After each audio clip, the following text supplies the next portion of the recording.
time, you talked about the confidence investors had in President Duterte's economic managers. He hired the right people, and that gave a sense that there's an adult in the room. A sage is how you call the top finance guy, Chief Sonny Dominguez. Well, President-elect Bongbong Marcos has completed his economic lineup. How's the list looking so far? Is it as stellar? Are you as confident? Okay, yes. Now, that's the easy answer first. The second part is why. If you look at the team, it reminds me of what Bill Clinton did when he won in '92. People felt this is a 46-year-old guy. He was a governor of a small state. Can we trust him? So what did he do? He brought for the two very important positions, two wise men. He made Lloyd Bentsen, who was a 72-year-old senator from Texas and chairman of the Taxation and Ways and Means Committee in the Senate, made him Treasury Secretary, the equivalent of Secretary of Finance. And then he made Warren Christopher, who was Deputy Secretary of State under Carter, the Secretary of State. So that calmed them down that this young president wasn't bringing all these inexperienced people into senior positions. Now, I don't want to call him by his nickname because he's now the president-elect. So the president has done something similar, and the markets have accepted it well. And the proof is that even his fiercest critics in the media have, whether enthusiastically or grudgingly, said nothing bad about it. However, here's what we should look at. Given most of the team are in their 70s, then just like Sonny Dominguez had very good undersecretaries like Kendrick Chua, who became another director, we should basically see what's the quality of the undersecretaries these people will appoint. Are they going to keep some over? Are they going to bring new ones? Because given the seniority and age and the gravitas of the economic team, we also now want to take a look at how well it will be implemented by hopefully the contrasting vigor and youth of and promise of the undersecretaries they will appoint. Unfortunately, we don't have the list for that yet, but certainly something to look out for in the next couple of months. Stevie, I'm very curious, when you look at the different departments, the different cabinet positions, I remember Vice President-elect Sara Duterte expressing that the defense was her portfolio of choice. But instead of defense, the President-elect, Mr. Marcos, gave her education. How do you make sense of that? I don't want to pretend to be a political expert when I'm not. But if you look at the line agencies, especially it's like the economic team, their policy, but they actually don't disperse that much money. It's other agencies that actually execute the programs and have big budget outlays. So I think I would like to defer to what more seasoned political watchers think about that. My view is it remains to be seen there. Because frankly, probably the last two presidents who had effective execution of government policy in land and agencies were President Macapagal and President Ramos. Duterte's was also quite good compared, frankly, to, let's say, the second Aquino and Estrada and the first Aquino, where, if we're going to be very honest with each other, execution of policy was, not to the level of the others. So really, it's all about the president's men. Very curious as well, Stevie, this is the first time that we're having a cabinet post, a department for OFWs. And I can imagine this is very close to your heart. You traveling the world all the time, knowing the plight of OFWs who actually lifted Philippine economy for years.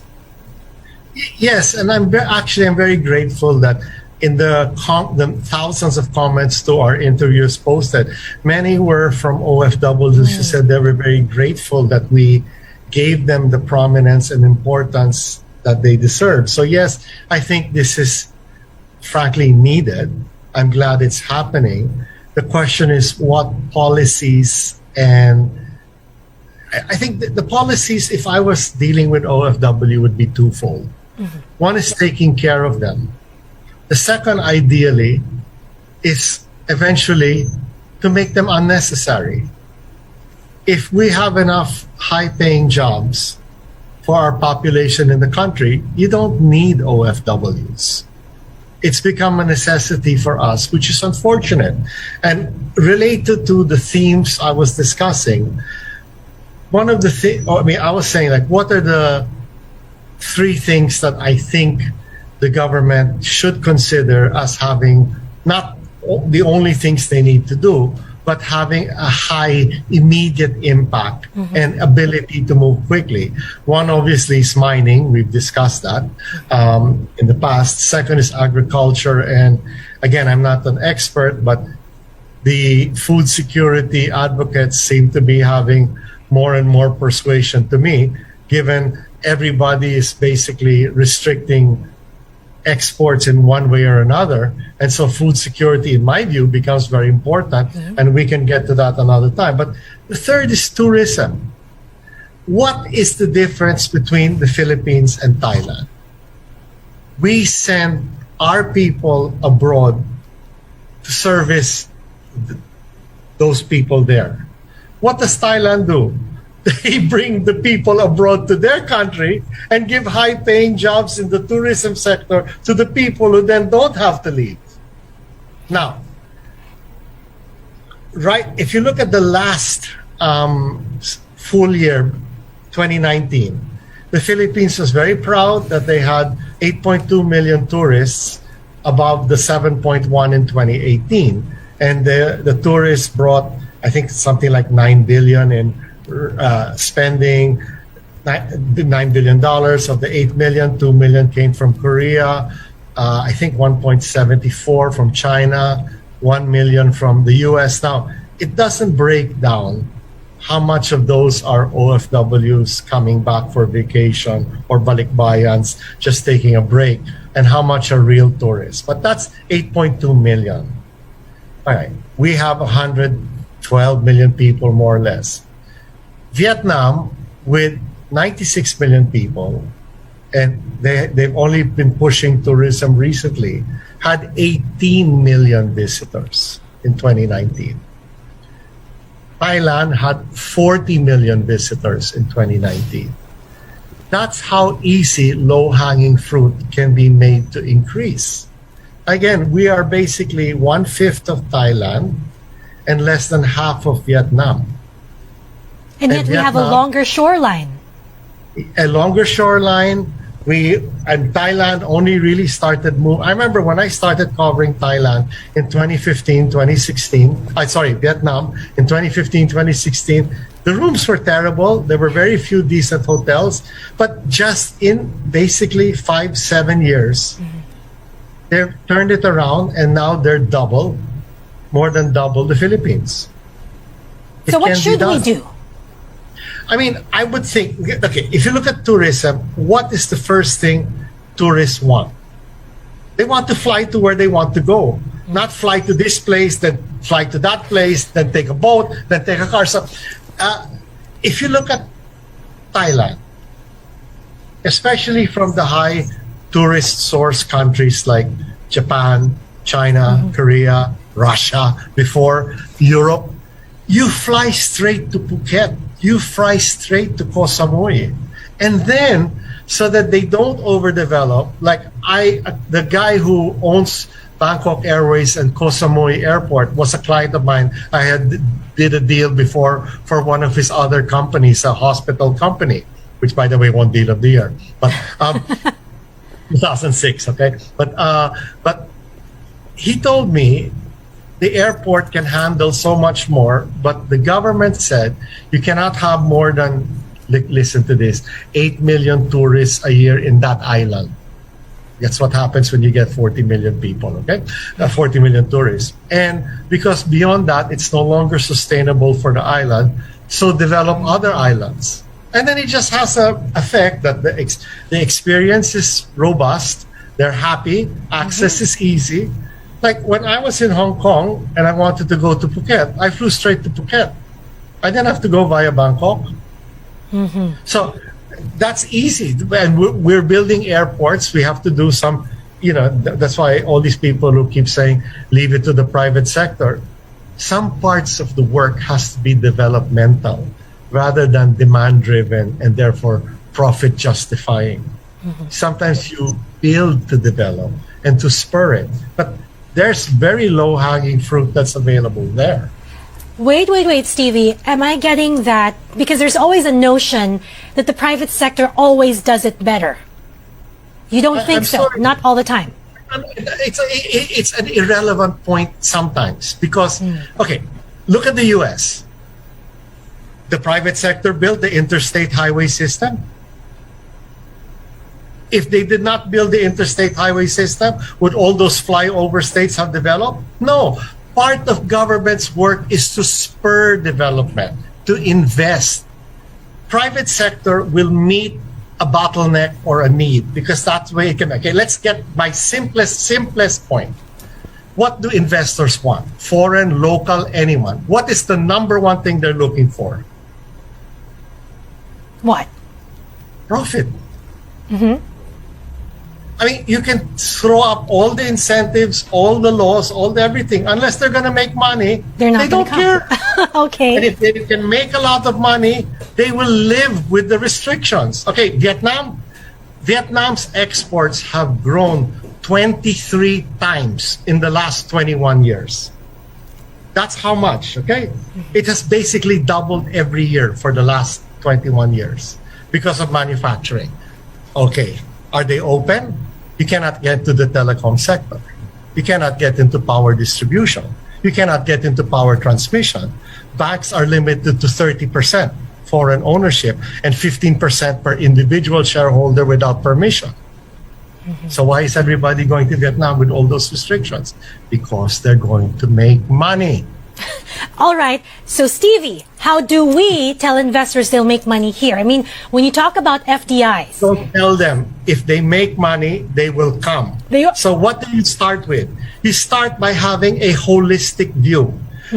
I used to laugh every time a series of cabinet secretaries would talk about how they're going to expand their car plan. And I told one trade secretary, all you're doing is setting the bar for the car manufacturers to go back to Thailand and say, I will expand my plant if you give me the same incentives. So they're just using the Philippine incentive as bait. So why will they go to Thailand and now Vietnam rather than the Philippines to assemble cars?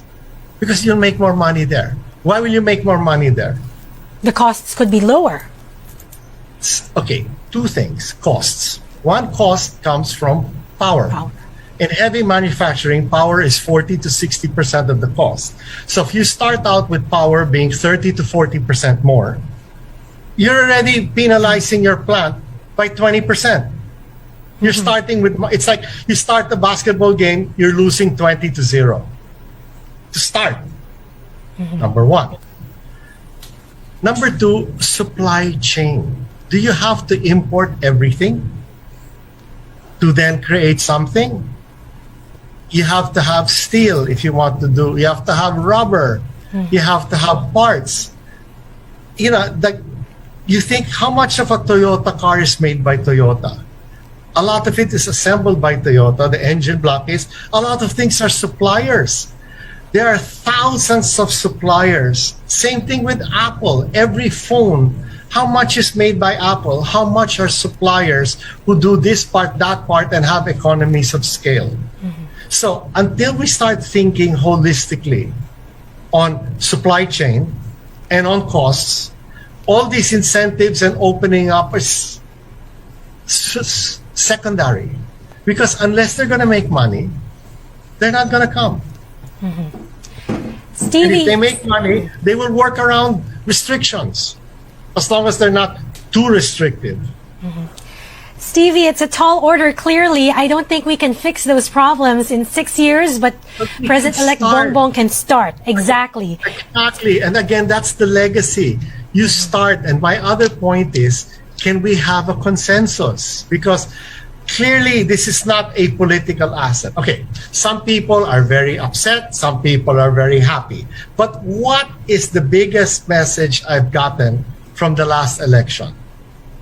Because the Lobredo side was basically saying, never again, what he did was bad.